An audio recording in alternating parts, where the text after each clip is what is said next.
Hello and welcome to Defective Doctrine with Pastor David.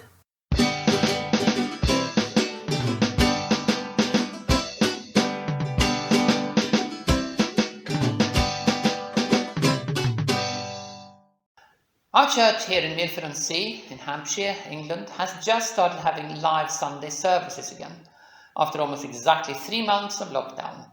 And of course we're excited. However, our joy is somewhat dampened by the fact that we are still not allowed to sing God's praises together inside the building. Now, it's true that the government's guidance here in the UK only states that we shouldn't sing. But most people naturally take that to mean that we mustn't sing unless it's absolutely necessary, as demonstrated, for example, by the website of the British Baptist Union, which tells us that congregational singing is not permitted. By contrast, a number of churches and church leaders argue that it is absolutely necessary. God has commanded us to sing, and therefore sing we must, otherwise we are being disobedient. As you might have guessed, I disagree with this position. And why? Because I don't believe we are commanded to sing in such a way that not to sing is sinful. I believe that God communicates with humans in a way that humans can understand. Both the stories in the Bible and the Bible itself demonstrate this truth. God communicates with human beings in a way that human beings can understand. And this involves using human language in the normal human way. And in ordinary human communication, the imperative, a command form of the verb, can be used to communicate exhortations of different strengths. And negatives are usually stronger than positives. Hence, only drive 30 miles per hour in a built-up area is an outright command, and you will be penalized for violating it. On the other hand, remember the fallen is not a legally binding command. It's an appeal to your moral conscience. And vote for me is not really a command at all. It's simply somebody wanting to influence your actions by using forceful language. And the same distinctions apply to biblical commands. Some are proper commands, which we are expected to obey, and disobeying them is sinful. Things like don't commit adultery or love your neighbor as yourself.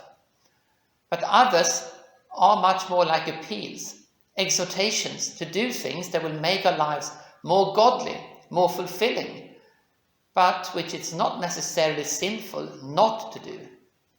I would include things like don't be afraid, do not worry, and rejoice in the Lord always in this category. They're not binding commands that require obedience. They're exhortations to choose faith and joy over fear and worry. And I would also put singing in that same category. The command to worship is absolute and binding. But I don't think the manner of worship can be. It will depend on individual circumstances. Singing is great, I love singing. And Christians have always loved singing God's praises. But I can't see that it can be treated as an absolute command demanding obedience. Not everyone can sing. Not everyone enjoys singing. And if our worship becomes a chore, something we have to do, rather than a heartfelt outpouring of love and devotion, it's not really worship anyway, is it? And what are we going to do with the command to sing a new song, which features quite frequently in the Psalms? If this is an absolute command that has to be obeyed to the letter, well, we better sit down and define very carefully and very clearly what counts as a new song. Are we talking a year? 5 years? How about In Christ Alone, which was written 20 years ago? Is that still a new song? And whatever it means, it must surely imply that we sinned grievously when we sang Thine Be the Glory on Easter Sunday. I would love for our church to be able to sing together again, inside the building as well as outside. But while we wait for the right time, we can still worship together in other ways. And I firmly believe that making sing to the Lord a binding command on a par with love the Lord your God, that is an example of defective doctrine.